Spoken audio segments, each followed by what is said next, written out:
However, I was hesitant. I rationalized my hesitation by telling myself that I didn't really know all the details of Islam and that my areas of agreement were confined to general concepts. So I kept reading and rereading.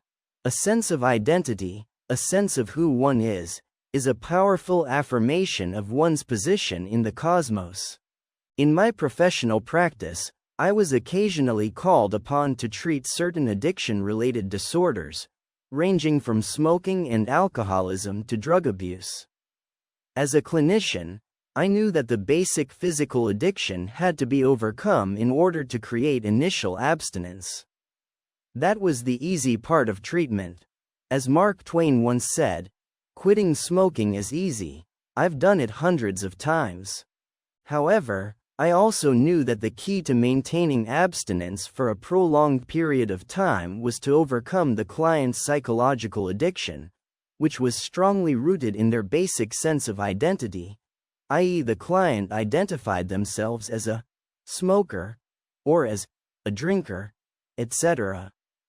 The addictive behavior becomes part of the client's basic sense of identity, their basic sense of being. Changing this sense of identity was crucial to maintaining the psychotherapeutic cure. This was the difficult part of the treatment. Changing someone's basic sense of identity is the most difficult task. The psyche tends to cling to what is old and familiar, which seems more comfortable and psychologically secure than what is new and unknown. Professionally, I had the above knowledge and used it on a daily basis.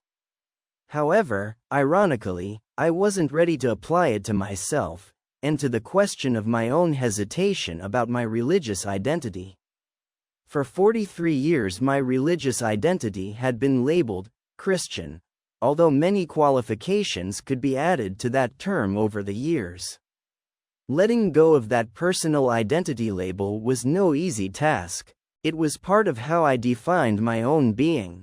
Looking back, it was clear that my hesitation served the purpose of ensuring that I could maintain my familiar religious identity of being a Christian, albeit a Christian who believed like a Muslim.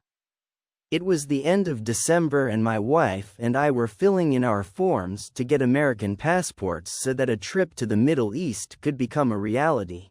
One of the questions had to do with religious affiliation. I didn't think about it and automatically fell back on the old and familiar, and filled in Christian. It was easy, it was familiar, and it was comfortable. However, that comfort was momentarily interrupted when my wife asked me how I had answered the question about religious identity on the form. I immediately answered, Christian, and laughed audibly. One of Freud's contributions to the knowledge of the human psyche was his realization that laughter is usually a release of psychological tension.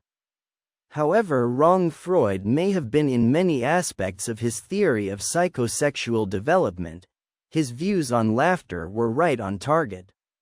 I had laughed. What was this psychological tension that I needed to release through laughter? I hastened to offer my wife a brief affirmation that I was a Christian, not a Muslim. In response, she politely informed me that she was only asking if I had written Christian, Protestant, or Methodist. Professionally, I knew that a person doesn't defend himself against an accusation that hasn't been made. If, in the course of a psychotherapy session, my client shouted, "I'm not angry about that," and I hadn't even brought up the topic of anger, it was clear that my client felt the need to defend himself against an accusation that his own unconscious was making. In short, he was really angry, but he wasn't ready to admit it or deal with it. If my wife hadn't made the accusation, i.e., "You're a Muslim," then the accusation had to come from my own unconscious, since I was the only other person present. I was aware of this, but I continued to hesitate. The religious label that had been glued to my sense of self for 43 years wasn't going to come off easily. A month had passed since my wife's question. It was now the end of January 1993. I had put aside all the books on Islam written by Western scholars, because I had already read them extensively.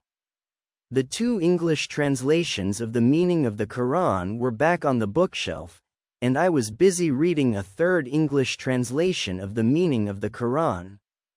Perhaps in this translation I would find some sudden justification for. It was lunchtime at my private service in a local Arab restaurant that I had started to frequent. I went in as usual, sat down at a small table and opened my 3rd English translation of the meaning of the Quran at the point where I had stopped my reading. I thought I could read a bit during my lunch break. A moment later I realized that Mahmoud was standing at my shoulder, waiting to take my order. He glanced at what I was reading, but didn't say anything. My order was placed and I returned to the solitude of my reading. A few minutes later, Mahmoud's wife, Ayman, an American Muslim who wore the hijab, headscarf, and modest clothing that I have come to associate with Muslim women, brought my order. She commented that I was reading the Quran and politely asked if I was a Muslim. The word came out of my mouth before it could be modified by any social etiquette or politeness. No. That single word came out forcefully and with more than a hint of irritation. With that, Ayman politely left my table. What was happening to me? I had behaved rudely and, in a way, aggressively. What had this woman done to deserve such behavior from me? That wasn't me. Because of my childhood upbringing, I continued to use sir and ma'am when addressing clerks and cashiers in stores. I could pretend to ignore my own laughter as a release of tension, but I couldn't ignore this kind of unconscious behavior coming from myself. My reading was put aside and I mentally reflected on these events during my meal.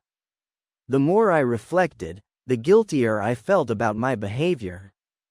I knew that when Ayman brought my note at the end of the meal, I would have to make certain corrections. If for no other reason, simply because education demanded it. Besides, I was really upset by how resistant I had been to his innocuous question. What was happening to me that I responded so violently to a simple, straightforward question? Why had that simple question led to such atypical behavior on my part? Later, when Ayman came with my note, I tried to rehearse an apology by saying, "I'm afraid I was a bit abrupt in answering your question earlier. If you were asking me if I believe that there is only one God, then my answer is yes. If you were asking me if I believe that Muhammad was one of God's prophets, then my answer is yes." She, in a very kind and encouraging way, said, "That's fine. Some people take longer than others." Perhaps readers will be kind enough to notice the psychological games I was playing with myself without laughing too much at my mental gymnastics and behavior. I knew very well that, using my own words, I had just said the Shahada, the Islamic testimony of faith, i.e., I bear witness that there is no God but God, and I bear witness that Muhammad is the messenger of God. However, by saying this and recognizing what I had said, I was able to continue clinging to my old, familiar label of religious identity. After all, I hadn't said I was a Muslim. I was simply a Christian, albeit an atypical Christian, who was willing to say that there was one God, not a triune Godhead, and who was willing to say that Muhammad was one of the prophets inspired by that God. If a Muslim wanted to accept me as a Muslim, that was his problem, and his religious identity label. However, it wasn't mine. I thought I had found a way out of my religious identity crisis.